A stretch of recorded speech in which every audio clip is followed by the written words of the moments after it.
It seems like for a lot of people, getting into college is the sole purpose of their teenage life. I mean, it's not hard to imagine why. Society places incredible pressure on kids to go to these prestigious colleges, and you see their names in books, newspapers, and movies. All your life, you're told that these schools are a ticket to success, and that going to one means that wealth is all but guaranteed. The catch is, these colleges have a limited number of students they can accept, and chances are, you won't be one of them.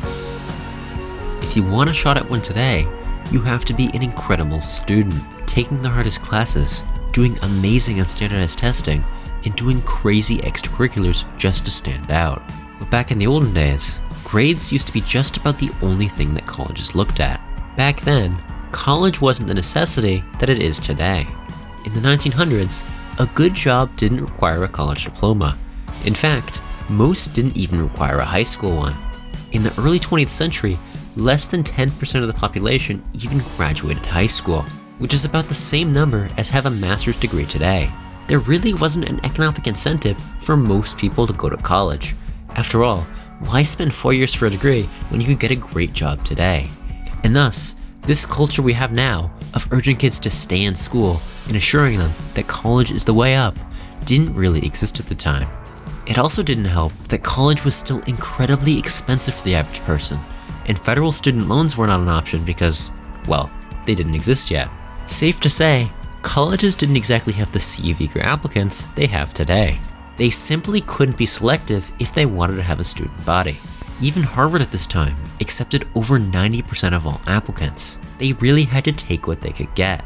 However, as time passed, and more people began to graduate high school and more women began to enter the workforce, the job market began to get more competitive, and having a high school diploma on your resume wasn't the golden ticket that it was several decades ago. And for the first time, many across the country would look to higher education. Well, at least they would have if it weren't for the fact that college was still incredibly expensive, and there were millions of people who wanted to go but simply couldn't afford it. This would all change though in 1944 with the signing of the GI Bill. It's impossible to overstate just how significant this was. This one single event instantly granted millions of veterans the opportunity to go to college. And what were once institutions made only for the elite and wealthy would for the first time truly be accessible to the middle class. And enrollment across the country would triple in the following years. But the college admissions process wasn't built for this. They were used to accepting anyone with a pulse, and now they'd have to sift through thousands of applications from across the country. Admissions officers understood and had relations with the few elite private schools across the Northeast where the wealthy would send their children to, but these untested public schools in the middle of nowhere? How could they possibly compare the application of someone from Dyersville, Iowa to someone from Andover, Massachusetts? It also didn't help that grading systems at this time were incredibly inconsistent. Not all schools used the standard letter grade system we're familiar with today. At this time, this standard was still being established, and most schools would use some other grading system, such as E through I, or other 4, 6, or 8-point scales. Still, even if two schools used the same grading system, what those grades actually meant could be wildly different. A student receiving all B's could be exemplary at one school and average at another. Additionally, not all schools had the same resources and curriculum as others. And while students in some schools were learning basic rhetoric and elementary calculus, students in others weren't even learning algebra.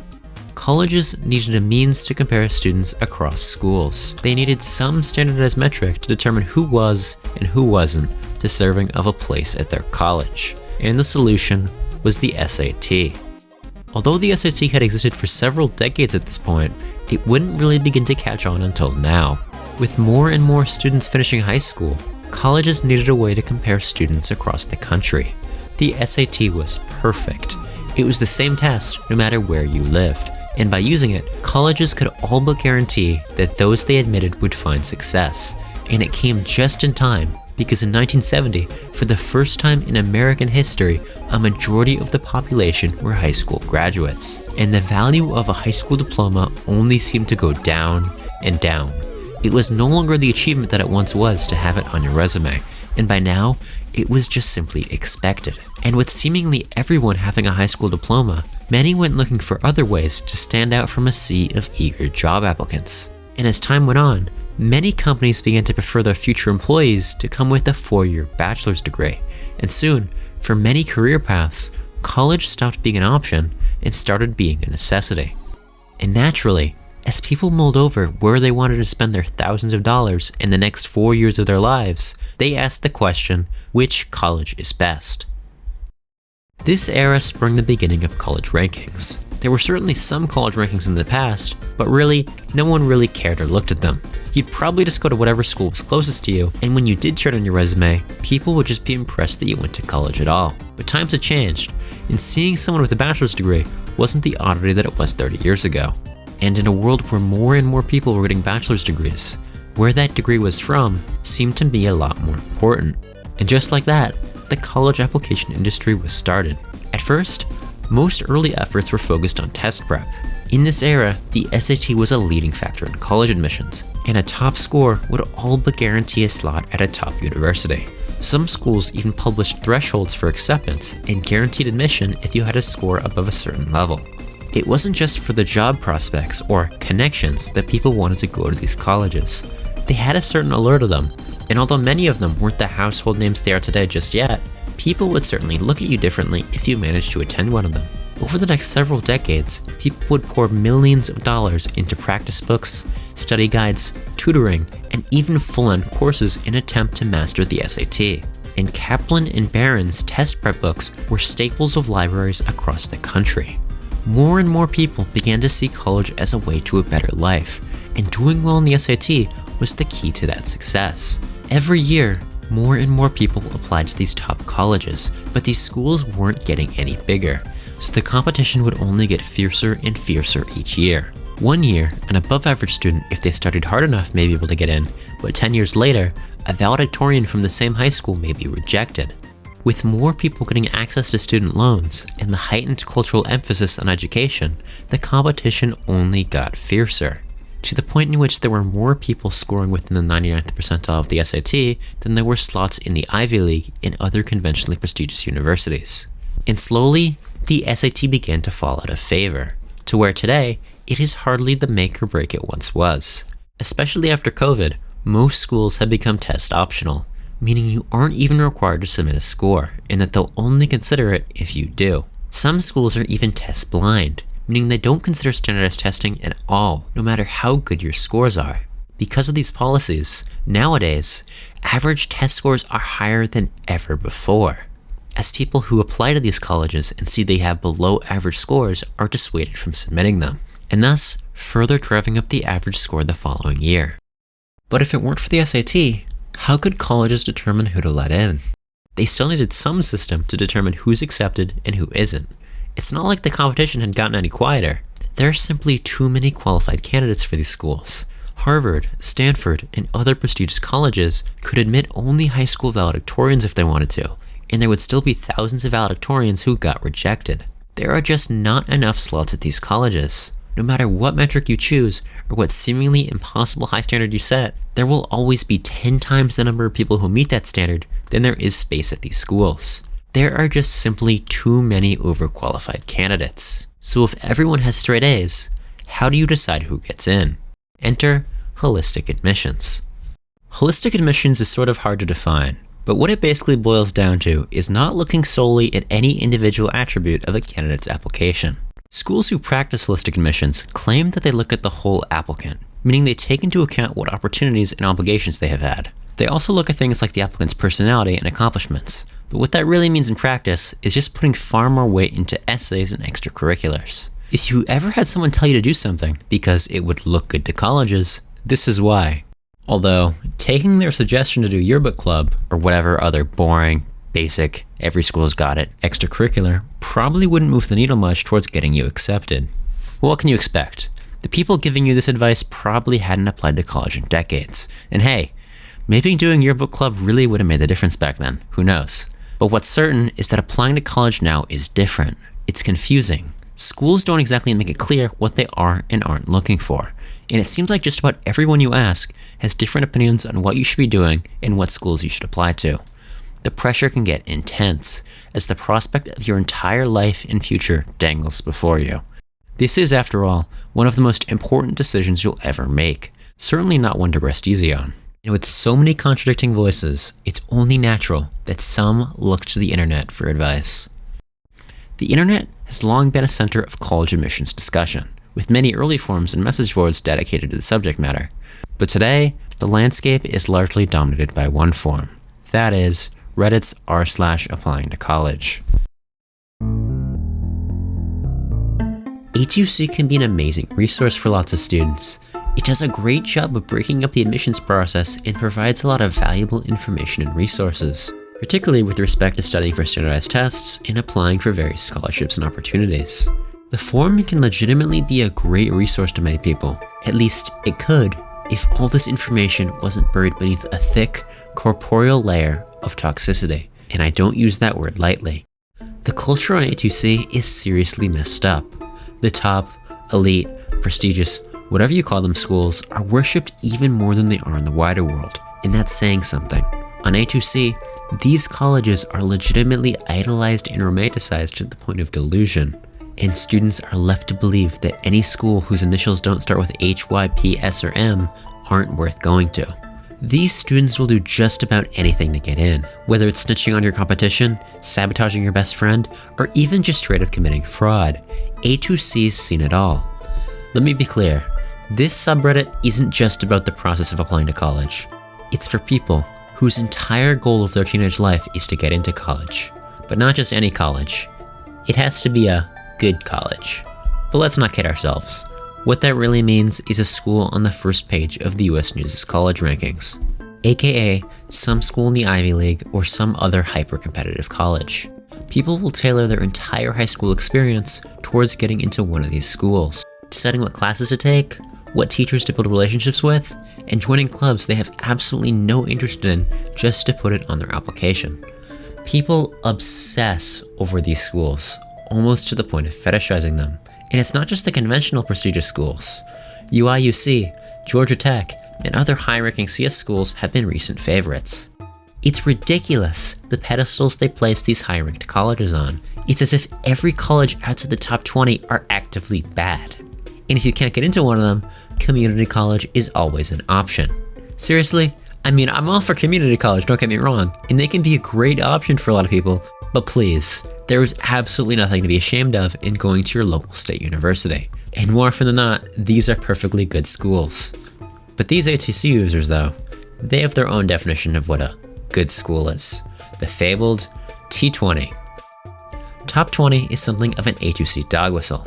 It's used ad nauseum on the forum, almost to the point of being meaningless. I've probably heard over 40 different colleges being adorned with the famous T20 label at one point or another. But these so-called T20s don't come easy. After all, they're at the top of the list, so everyone wants to go to them. Applying to just a few of them isn't enough.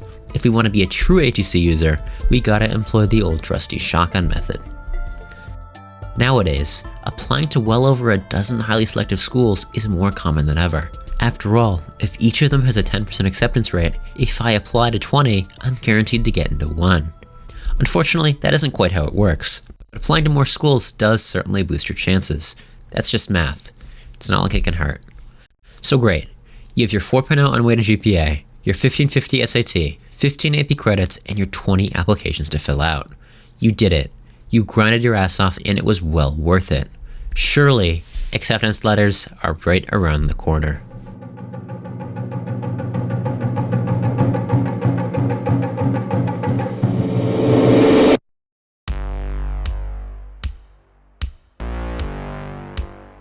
Today, everyone has a 4.0 and a 1500 in like a million AP classes. This isn't the 1970s anymore. Not just anyone can get into a prestigious school by getting straight A's. Today, things are far more complicated. You need to be interesting. These colleges are always looking for people with unique stories. People who have, by the power of will alone, overcome some real adversity in their daily life. People with rare diseases, unique family circumstances, or people who face some other unique challenge. This demonstrates real resilience and gumption, and dare I say, character. It makes you seem more like a human, and not like some mindless drone designed to study. These colleges helping the misfortunate and disenfranchised also makes them look good. After all, everyone loves an underdog, and they'll love the institution that took a chance on them even more. But not everyone has that story to tell. Fortunately though, there are other ways to stand out from the crowd, like some super unique hobby or unconventional interest or special skill. Something that feels authentic, and not just something you hop into junior year to make your college application look better. If it's something common like an instrument or sport, it's not just good enough to be good at it, you need to be exceptional, like among the best in the country or state at least. Others compete in high-level math competitions like USACO or AIM, but even prestigious titles like USACO Platinum have hundreds of recipients each year. The sad truth is, you can do all of this and still be rejected. No matter how seemingly impressive you are on paper, the reality is there is no cookie-cutter standard for these schools, and there are thousands of people each year who check all the boxes and work excruciatingly hard just to be rejected. You can look at the results of others all you want, but what worked for them doesn't mean it will work for you. That's just the truth. But some people, they can't handle the truth. Let me just start things off by saying, your college results weren't a tragedy. Your college admission cycle wasn't a disaster just because you're going to NC State instead of Duke. Oh, but colleges have record low acceptance rates this year. It was the most competitive year ever. Guess what? Every year is the most competitive year ever. That's just how it works. Oh, and by the way, you didn't get rejected from your match schools because you're too good for them and they didn't think you'd go there. That's ridiculous. You were not entitled to a good school, no matter how qualified you are. These schools want real people who are doing things for themselves because they're passionate and legitimately driven, not someone who wrote a book because they thought it would look good on their application. No matter who you are not too good for your in-state flagship. Oh, but people I don't like from high school are there. Do you think you're better than them? Seriously, do you think you are better than these people? That they are so beneath you that even being enrolled in the same university as them is some sort of insult. Oh, and don't let me get you complaining about how being middle class sucks. Rich people can just pay for college, and poor people take all the scholarships. Meanwhile, their version of being middle class means living in a multi-million-dollar house in the suburbs. You will never know the challenges some of these people face. For the love of God, they are not lucky that they're poor, disabled, or have to take care of their families so they can write out on their college application. Oh, and you absolutely did not, under any circumstances, get rejected from a college because of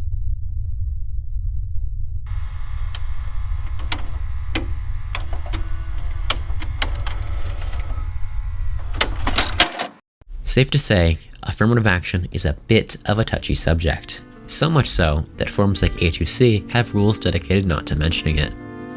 But in order to understand affirmative action and its significance, first, we must understand the context it was spawned in, the tail end of the civil rights movement, and the push to integrate society that came with it.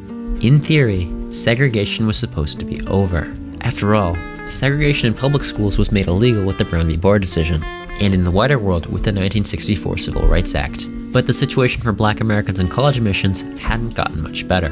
Schools were still segregated, not by law, but instead by the ghost of decades of systematic oppression. Due to a century of separate but not so equal segregation, most Black Americans had received either no education at all or an incredibly poor one.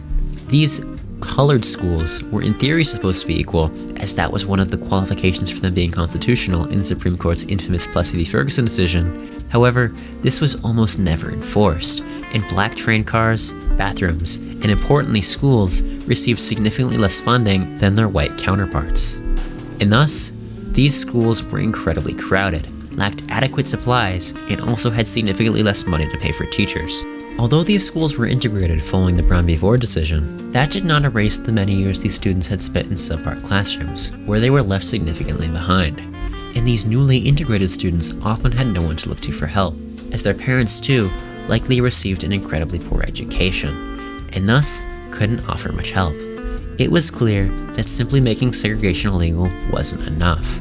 Desegregation needed to be a much more active process. We needed to take affirmative action to ensure equal access, particularly in higher education. Before the Civil Rights Movement, a large percentage of both public and private colleges, particularly in the South, were completely inaccessible to Black Americans. A good percent of them actively banned Black students, and many more, while not actively claiming themselves as such, were essentially all-white colleges. And even as these schools began to integrate, many students and faculty weren't happy about it, with treatment towards these newly integrated Black students ranging from condescending to outright hostile, and many Black Americans would be dissuaded from considering these schools. It became immediately clear that something more had to be done.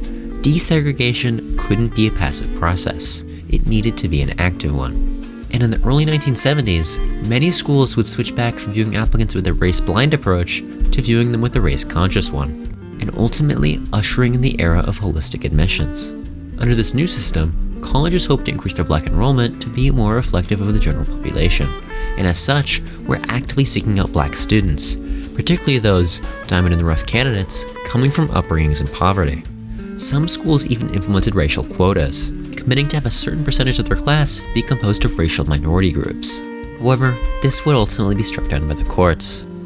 This practice, though, of preferring Black and other underrepresented minority students still very much exists to this day, much to the chagrin of many. Hang on, before we really get off into the weeds here, allow me a brief tangent. In the early 1900s, then Harvard president Abbott Lowell noticed something peculiar about the student body. Over the past couple years, as the school began to accept more students from public schools across the Northeast, the percentage of Jews making up the student body was rising quite rapidly. At the time, Jews represented just about 3% of the US population, but by 1925, they made up over a quarter of the Harvard student body. This was an era where anti-Semitism was far more common than it was today, and to the social elite who send their children to Harvard, it was practically mainstream. Lowell thought that having this many Jews at Harvard would dissuade the wealthy from sending their children there, and he'd begin a multi-year-long campaign to limit Jewish enrollment. Initially, simply capping the number of Jewish students at 15% was proposed, but that was far too blatant for Harvard's taste. After all, if you're gonna be racist, you better have some plausible deniability. So instead, Lowell would work on some less direct ways to limit Jewish enrollment. And he'd largely accomplish this by introducing a new criteria to judge applicants: character. Now, this new metric was nothing more than a euphemism. In reality, it would much more accurately be described as whiteness, as admissions officers would actively mark anyone down lacking Protestant Northern European ancestry. And it wasn't just Harvard doing this. Other prestigious schools at the time had acceptance rates orders of magnitude lower for Jewish applicants. And another method they introduced to achieve this was legacy admissions. After all, if for centuries these schools were nearly exclusively attended by white Anglo-Saxon Protestants, it stands to reason that their descendants are almost certainly going to resemble what we want our student body to look like. Many modern opponents of affirmative action see it as just another one of these racist systems designed to keep overrepresented minorities out of these colleges. And it's no surprise that today, these opponents are largely Asian. Now, we really don't know what caused this. It's likely a variety of factors contributing to. Just kidding. So fun fact, it turns out that Asia is actually closer to the west coast of the US than it is to the east coast. And naturally, most people immigrating to the US from Asia would settle down there. More specifically, California, because, well, it's pretty nice there. Now, wouldn't it be crazy if that region also just so happened to be home to some of the largest gold deposits in the world? Oh hey, and what if it turns out there's some oil there too? And wow, those cloudless skies would sure be a great place to shoot a movie. And hey, what if some guy had this cool little invention? I don't know if you heard of it. The transistor, and he decided to move here and set up shop. That might be pretty important. So important, in fact, that it would spawn the third industrial revolution and turn the San Francisco Bay Area into the tech capital of the world. Perhaps even employing hundreds of thousands of Asian Americans in one of the fastest growing and most lucrative fields of employment. This is a purely hypothetical scenario, by the way. Also, it helped that they weren't being enslaved for half a century. But that's for another video. So because of this, there's a hugely disproportionate amount of well-educated and qualified Asian applicants. For instance, as of 2023, Harvard is 22% Asian, making them over 3 times overrepresented with respect to US population. Still though, some argue this would be even higher if Harvard practiced race-blind admissions. Caltech and Berkeley, both in the state of California where racial consideration in college admissions is illegal, both also have significantly higher Asian populations. Although, this could just as easily be a result of the fact of there being a lot of Asians in California. What's less up for debate though, is the fact that the acceptance rate for Asians at Harvard is substantially lower than not only the average regardless of race, but also lower than the average for any other race. Asian Americans are particularly negatively affected by Harvard's personal rating, a very vague metric which supposedly reflects the applicant's leadership, maturity, and ambition. It's also a direct descendant of the earlier and deliberately racist and exclusionary character rating of the 20th century. Statistical models have shown that even while accounting for all other factors, Asian Americans are 17.5% less likely to receive a personal rating of 1 or 2, which results in a significantly lower chance of being accepted. Now, by pretty much all definitions, this is systematic racism. But to say that this is a result of affirmative action really isn't true. But it is, at least in part, a result of a very similar institution. That is, the push for racial diversity and racial balancing. Now, that might seem confusing at first, which is understandable. Oftentimes, these words are used interchangeably, and often, these practices are implemented in tandem. But how these two institutions operate and what purposes they serve are drastically different. First, let's take a look at affirmative action, since I just spent 10 minutes talking about how it was a tool for desegregation. At its core, affirmative action is giving advantage to groups or individuals who are typically disadvantaged. Today, these groups or individuals are largely Black and Hispanic Americans, but historically also included women and some immigrant groups. What affirmative action absolutely is not is reparations for slavery, whereas the pursuit of diversity is, well, just the pursuit and value of diversity. Again, this has absolutely nothing to do with reparations for slavery or anything else. It is simply the pursuit and value of diversity for the sake of diversity, which by all means is a noble goal. You can learn a lot from talking to people of different backgrounds and from those with unique perspectives. But not everyone can be unique. And some groups, as a result of numerous circumstances outside of their control, are going to be more present on campus than others. And they shouldn't be punished for that. Someone shouldn't be turned away simply because we already have too many Asians. And here lies one of the great problems with the system.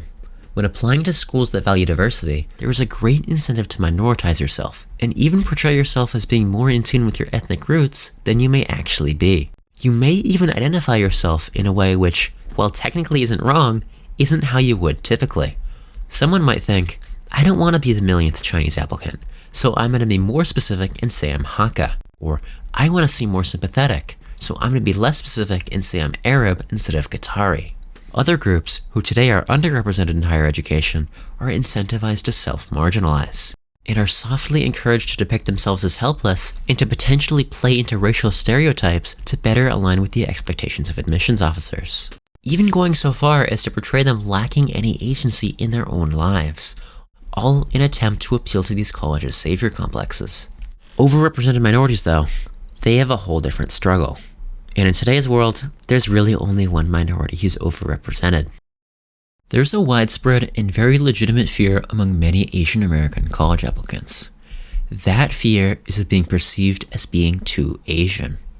Asian students are actively dissuaded from pursuing clubs, activities, hobbies, and even college majors that align too closely with Asian stereotypes. Some students even go out of their way to do things they are not at all interested in, just so they're not seen as being too Asian. They may even apply under a different major than the one they are actually interested in and go through the trouble of switching after they're accepted just to be perceived as less Asian. And the sad thing is, oftentimes, this works. By going through with this, to the admissions officer, you've gone from just another boring, run-of-the-mill, one-dimensional Asian candidate to an interesting, nuanced, underrepresented unicorn of a candidate. Seriously, it's like these admissions officers don't even see Asians as human unless they go out of their way to prove it. And by the way, don't think the recent Supreme Court decision is going to change any of this. That ruling just makes it so race on its own can't be a factor in admissions, but is careful to make it clear that an applicant's experience with race can still be considered. And since most of these colleges already have essay questions about how your culture and upbringing affects you, this ruling really doesn't change all that much. At the expense of equity, these colleges have achieved diversity. Well, at least the illusion of it. Because while yes, as you walk around campus, you may see people of a variety of different complexions, the harder you look and the more you listen, the more you realize just how similar many of these students are. Or simply, just how wealthy these schools are. And I'm not talking about their endowments the size of small nations. I'm talking about how nearly everyone in them is so goddamn rich. Now, for some context, the median US household income is about $70,000, meaning that's the total amount of money brought in by that household. And inversely, the amount of money they can spend on things like mortgages, food, rent, candles, insurance, and also things like textbooks, private admissions counselors, and AP exam fees, because, those things are expensive. At Harvard, The median household income is over double that, and that's even on the lower end of these schools. At Dartmouth, the median household income is over $200,000, and that's just the median. It's not swayed by one guy whose dad is a billionaire. That's like if you had every single person stand in a line by family income, and the guy in the middle still had both of his parents making six figures. There are just so many wealthy people at these schools. At Harvard, over 2/3 of the student body are from the top 20%. The bottom 20%? Less than 1/10 of that. The inequality is even worse when you look at the super rich, because the 1% make up 15% of the students at Harvard. And how much are these 1%ers making? Over $650,000 a year. That's just straight up a house every year. This overrepresentation of the 1% isn't just a Harvard thing. In fact, among conventionally prestigious schools, Harvard is even on the lower end. Dartmouth, Brown, Duke, UPenn, Stanford, and Princeton all have over 15% of their class from the top 1%. And the top 0.1% is even more overrepresented. It just never ends. But how? How is this possible? I mean, these people are rich, but it's not like just every single one of them can have a building donated in their honor. I mean, a college can only use so many libraries. Well, this is the part of the video where we reach the simple truth that life just isn't fair. It's safe to say that the American public school system leaves a lot to be desired. Just about anyone can see the system is falling apart. Almost half of children across the country are not meeting English proficiency standards, and math is looking even worse. Many school districts are increasingly becoming incredibly overcrowded as a result of the massive national teacher shortage. And it's no surprise that families who can afford it, now more than ever, are turning to private schools. And I mean, can you really blame them? Both parents and kids really seem to love them, and they just have more resources and less students to allocate them towards. If you want the best for your kid and have the resources, they're there. And by no surprise, because of those resources, their graduates perform better on basically any metric you can find. Students like how their teachers are better and more enthusiastic, how the campuses and buildings are nicer, and even little things like how the food is more palatable. Those students' parents, though, like them for a different reason, the so-called opportunity. But what that really means is really just college placement. While these schools have the resources for massive buildings, huge athletic programs, and swaths of courses, they aren't just doing that for fun. These massive programs exist for one very good reason: to get kids into top colleges. That is, after all, what these schools are for. That is the product they are selling, not the experience and education of actually going to the school, but the promise of a prestigious college. And for what these schools are charging for tuition, that product better be damn good. So these schools have set their goal to get their students into the best universities possible. And they have equipped themselves with small armies of guidance counselors and admissions advisors and spent years building relations with top colleges to that end. In fact, many of their college counselors are just former admissions officers at these colleges, which, sort of seems like a bit of a conflict of interest, but that's just me. The point is, these schools know the system inside and out, and believe me, they don't just save thinking about college for junior year. They start from day one. These schools know what colleges want. More than the students, more than the parents, more than millions of guidance counselors across the country, hell, probably more than even the colleges themselves. And from the very beginning of freshman year, they will begin to build a profile for these students, helping them pick the right classes for their destined major, finding them the right clubs and extracurriculars, and more than anything else, helping them find their in, something that will make them stand out from the crowd. What may start out as merely a fleeting interest can blossom, with the right guidance and constructed opportunities, into something seemingly amazing. Nowhere else is this more obvious than in the case of sports. Now, bear with me here, because this is about to get a little crazy. To get into college, there are two main paths. There's the main academic path: have amazing grades, do well on tests, have some essays and extracurriculars that stand out, yada yada. And then there's the athletic path, where if the school wants you to play in one of their varsity sports teams, as long as you have a pulse, you're basically in. After all, although many of these schools aren't really known for them, they still have sports. The Ivy League is literally just the name of a sports conference after all. If you've heard of the Varsity Blues scandal, this is basically what they did, although with slightly more fraud. Because while the Varsity Blues scandal faked these students being top athletes, these high schools are trying to turn kids into them. This all might seem a little insane, especially if you pay any attention to college sports. When you think of a recruited athlete, you probably think of a football, soccer, or basketball star. And you might be thinking, these kids have been training their whole lives to get to Division I and play here. These high schools can't possibly just construct that sort of drive and talent. And you'd be right. These conventional sports are super competitive. And it is insane to think that you can just become a Division I basketball player just so you can get into the college you want. But these aren't really the sports these high schools are targeting. Because oh boy, do these colleges have a lot of Division I sports. Just scrolling through their catalogs a little bit, we find stuff like field hockey, lacrosse, track and field. These are definitely still sports, don't get me wrong, but you aren't going to find them selling out arenas anytime soon. Hell, a lot of these schools don't even sell tickets to these games. And just as there is less interest in these sports from spectators, there is also a lot less interest from athletes. It's the point where one could, with enough motivation, conceivably work their way up into Division I offers within just their high school career. But this is just the tip of the iceberg. And these colleges still have plenty of sports more suspect than this. May I introduce fencing? Fencing! Now, how many high schools across the country do you think offer varsity fencing? Not that many, and I highly doubt that many of these schools and their students take it all that seriously and are actually trying to get recruited. Because, it's fencing. Look, I'm not here to say these things aren't real sports because, well, they're not. But seriously, how many full-time professional fencers do you think there are? The reality is, there just really isn't that many people taking these sports seriously. So it really isn't that hard for some reasonably motivated teenager to work their way up into D1 offers. Because after all, it is just fencing. But even though it's just fencing, to admissions officers, it doesn't matter. Fencing, tennis, baseball, whatever. For the purpose of college admissions, these sports might as well be one and the same. And the list of suspect sports doesn't just stop here. Rowing, skiing, water polo, fucking horsing. All of these sports are super unpopular, uncompetitive, and most importantly, unaffordable.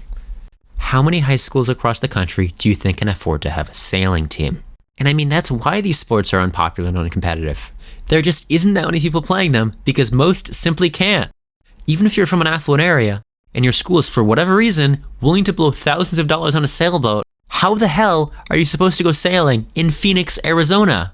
Same deal with Ivy League favorite rowing.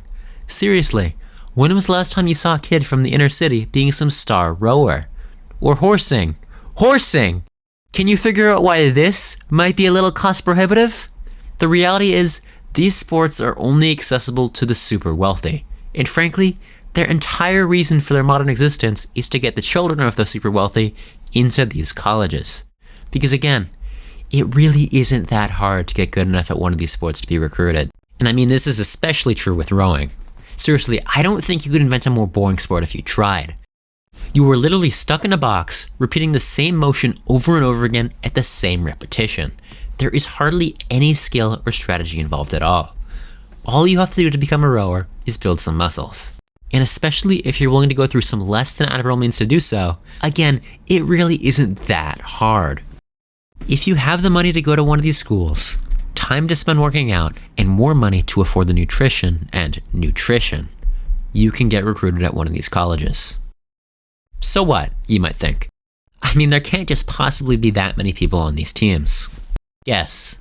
Seriously, guess. Guess how many rowers they have at Harvard. 154. 154. What? Why?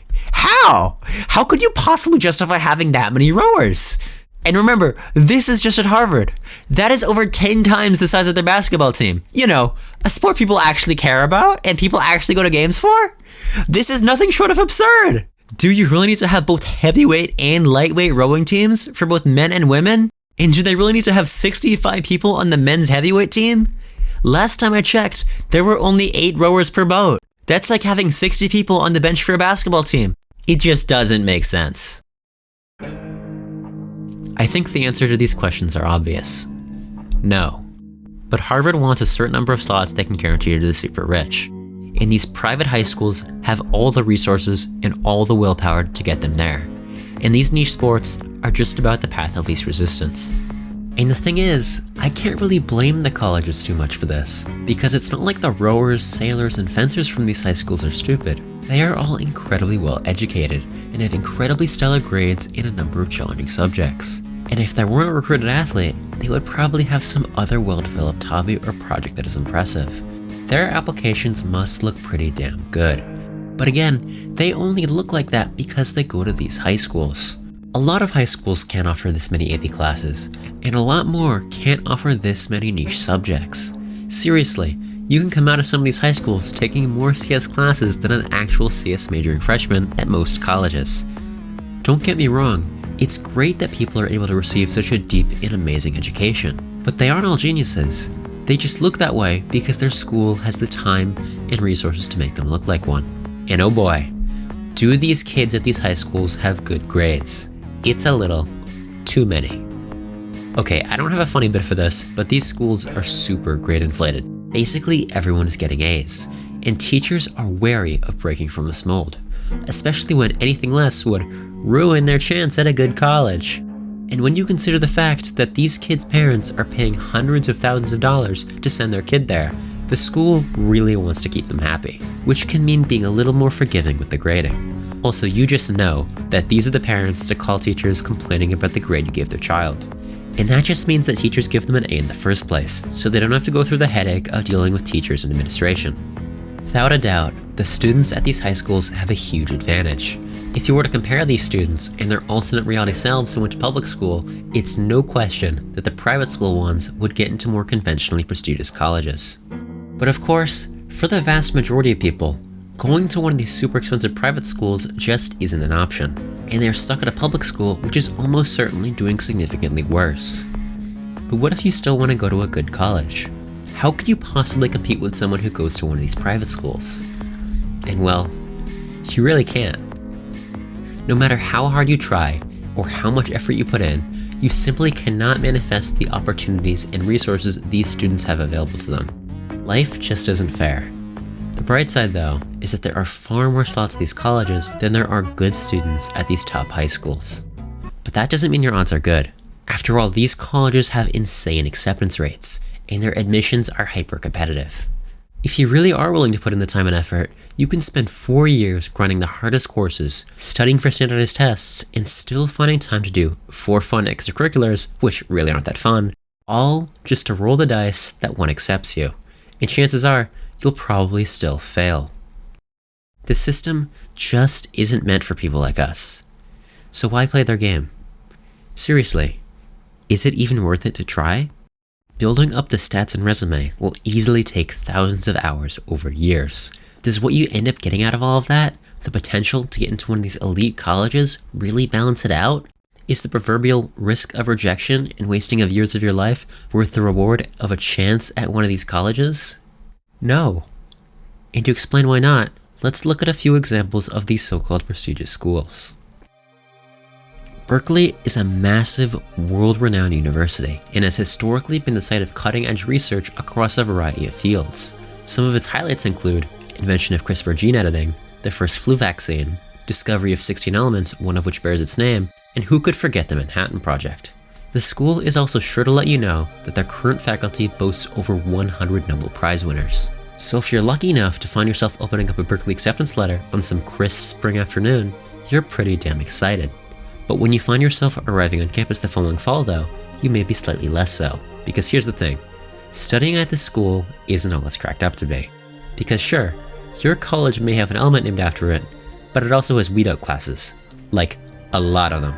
Berkeley simply isn't an enjoyable place to learn. The school is infamously competitive, with most classes being graded on a curve, meaning only a certain percentage of students can get an A. This essentially destroys any incentive to collaborate with your fellow students, which contributes to Berkeley's rampant grade deflation and severely competitive atmosphere. Seriously, you even need to apply to get into some of the clubs here. But hey, at least you still got those 100 Nobel Prize winners. Well, at least the idea of them, because you aren't exactly going to be bumping into them in every class. After all, they got that Nobel Prize for their research, not their teaching. And they aren't exactly going to jump at the chance to teach your Physics 100 class when they could be doing their cutting-edge research. And good luck getting involved in that research when you're competing with 30,000 highly qualified undergrads and 12,000 grad students. But hey, at least you got that element. Don't get me wrong, Berkeley isn't a bad school. It's just, well, a school. Going there as a student, you wouldn't notice much different than really any other decently funded public school.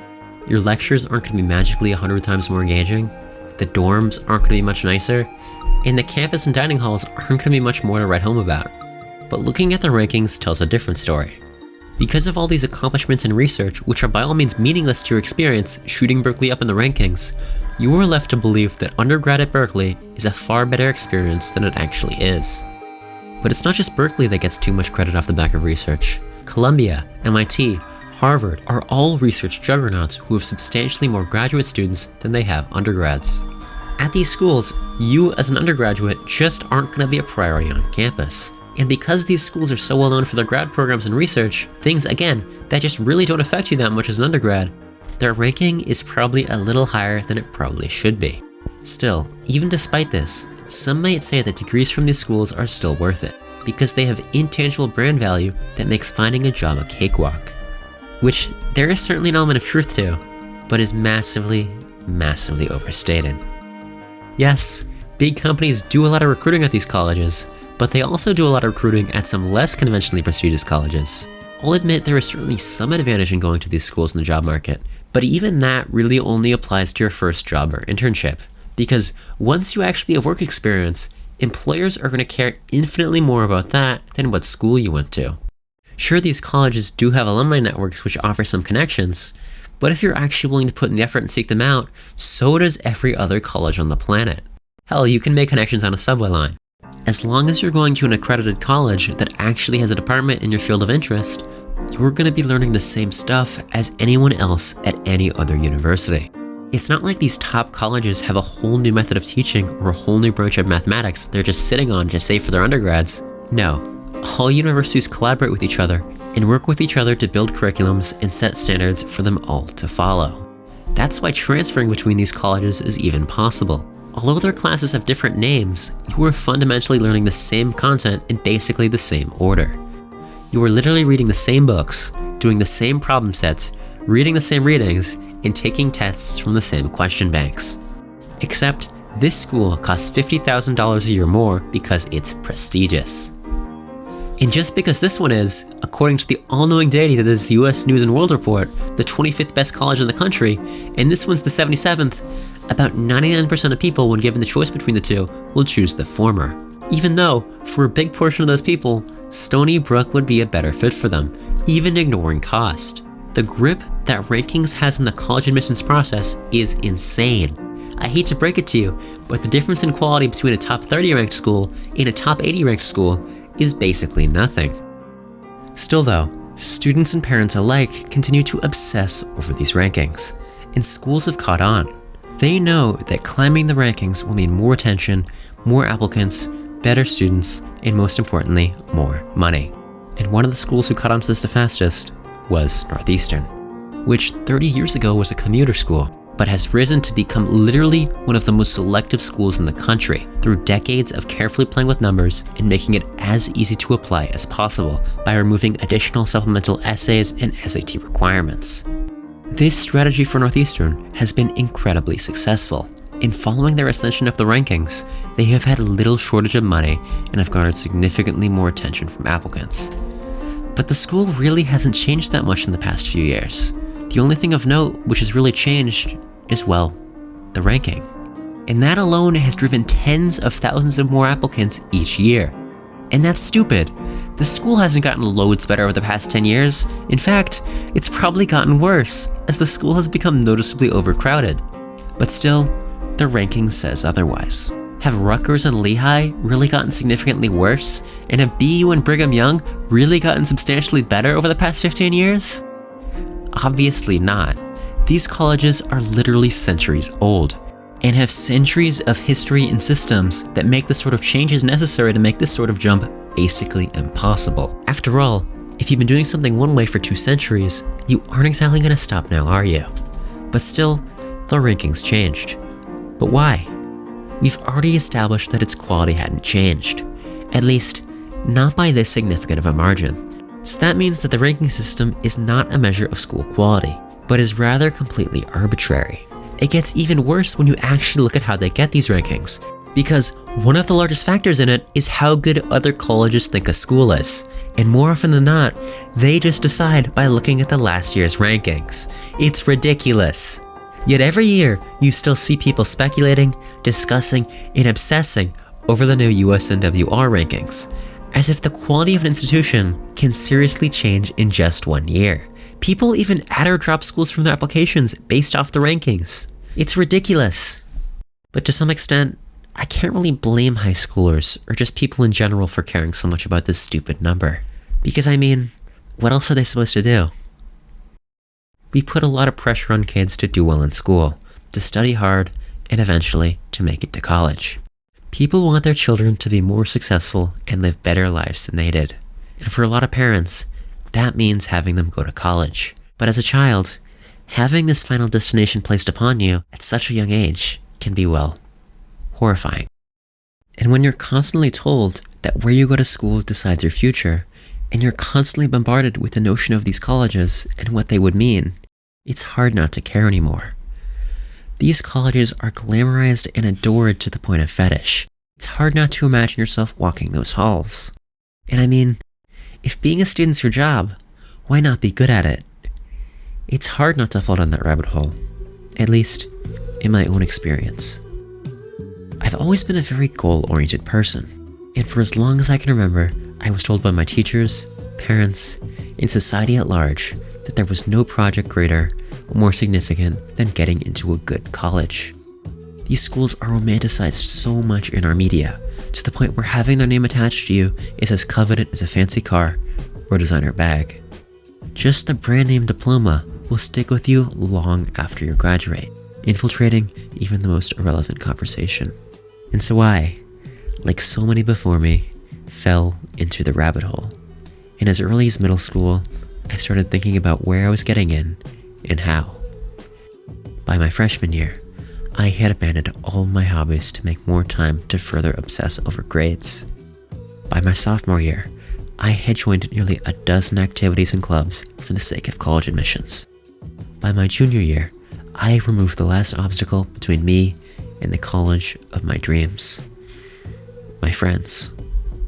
I made the decision to purposefully isolate myself, slowly pulling away from friend groups, all so I could sit alone at lunch, free of distractions, just to study. By senior year, I had taken every single publicly released SAT practice test in existence, as well as a few others which had been leaked online. Although weighed down by a couple B's here and there in the humanities, my GPA was great, and I spent the past 9 months concocting, revising, and reworking over a dozen different essays for the 15 colleges I was applying to. And then, when the day came, I was done. I submitted my applications, and I didn't know what to do. I was totally lost. I had spent what felt like the entirety of my life working towards this moment, and it was over. I had fulfilled my purpose. So what now? I legitimately didn't know. For weeks, it felt like I did nothing but sit in bed and watch time pass around me. And then, when the results finally came back, I was predictably crushed. I was accepted by only my safeties. I couldn't help but think that if I had done nothing at all, and I just spent the past 6 years coasting, I probably could have achieved the same result. And I couldn't help but feel like a failure. When you're used to getting affirmations from the world that you matter and that you really are worthy, it's hard when all of that is suddenly stripped away. But even if you did get in, things might not be much better. After all, you can't be the kid who worries unhealthily about grades when so is literally anyone else who got in. If you think that going to one of these schools will somehow magically give you happiness, meaning, or purpose, you're wrong. That you can only find within yourself, and no college acceptance is going to change that. So don't let these schools define your life. In fact, don't let anyone, be it a friend, a stranger, or an institution, decide how you feel about yourself. Because at the end of the day, these schools really aren't that special. Seriously though, they really aren't. Even for those these colleges are supposed to help the most, those coming from poor families are significantly more likely to end up rich at many other less prestigious colleges. And yet, society still tells us what schools are good and what schools aren't so good. And this pressure can have very real consequences for students. So can we, as a society, just agree to chill out? Stop romanticizing these schools. Stop pressuring kids to get into them. Stop telling them that whether they get in or not will make or break their life. These schools aren't magic. They can't read your soul or mind or future. And there are plenty of Ivy League rejects that go on to lead incredibly successful lives. And sure, while these schools may have insanely impressive alumni lists, they may have even more impressive rejection lists. Because ultimately, these schools don't make people successful. What does is the drive and ambition that leads people to even apply. And that, no one can ever take away from you.